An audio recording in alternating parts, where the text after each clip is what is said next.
calling them names, saying that they're stupid, backwoods, whatever. Do you see that this kind of attack on the individual, whether it's an attack on their character or on their intelligence or on their culture or on their church, or that they're hypocritical, that none of those attacks even if they're all true, have anything at all to do with whether God exists or not. Yes. This is just distraction. It's irrelevant to the broader question. But much of the time, another way to put it is ridicule is not an argument. You might remember that line, so when somebody's making fun of you to make a point, you can just calmly say, very interesting, but ridicule is not an argument. Do you have anything better than that? And ridicule passes as argument for a lot of people. Christopher Hitchens is a great example. Christopher Hitchens is a very abusive person. Now, I don't know if you know who this man is. He's actually a bright intellect, writes for Vanity Fair. He's an expert in Middle East kinds of issues. He's a sensational writer. He's very gifted, acerbic wit, and he uses that on his opponents.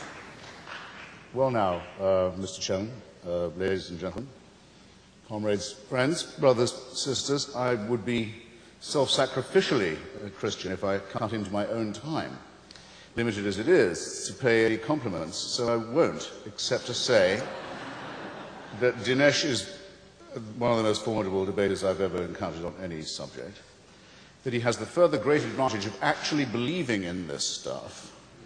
You try it. You go up and down the country, ask a Calvinist, does he really believe in Calvin's theory of predestination? Ask a Roman Catholic, do they really believe in the virgin birth? You get all kinds of Life of Brian evasions from them. But it turns out that every time he tried to put somebody else down, this is all right. Maybe he's having fun. Maybe he's made somebody look ridiculous, but that's not an argument. It's metaphorical, really. No, Dinesh believes this. That's very useful. And then I want to thank the alarmingly polite and wholesome faculty and staff of the King's College. Now, I'm asked to prove that Christianity is the problem, and I will try to do that, but for now, all I need to I think I need to say is it's a problem or part of the problem, being as it is what we know it to be, a loose plagiarism from Judaism, and along with Judaism, one of the other two religions plagiarized in turn, that's given us all the blessings of Islam. So it's part of man-made religiosity that trades under the brand name of monotheism. And the problem that all three have in common is that of faith. Faith, in other words, that a man-made religion can actually keep a promise of salvation, not just in this life and the next. Dinesh, you'll notice, was careful to say, well, certain social ameliorations can be written down to Christianity. He didn't claim that it was a salvation in this life or the next, just that some of its adherents have occasionally taken liberal stances. Well, I think he'll find he has a higher standard of proof in front of an audience like this.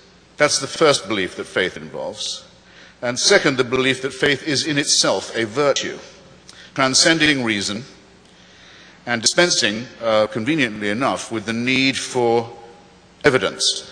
Now, it's my proposition straight out and straightforwardly that what we think of as our morality, as our ethics, comes from human solidarity and predates all forms of monotheism. I was talking to a gentleman last night who listened to a debate at his school, university, and he said the atheist, basically the whole argument for the atheist was that Christians believe in Christ and in God because they were raised in Christian homes or cultures.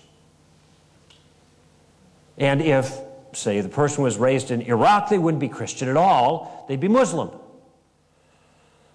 To which I respond, you're probably right. Issues of the sovereignty of God aside, you're probably right. People adopt the religion that's part of their culture. And that person can go on for hours examining my motivations culturally, psychologically. Maybe I need a crutch. Maybe I need a father figure. All of these things about what might motivate me to believe in God.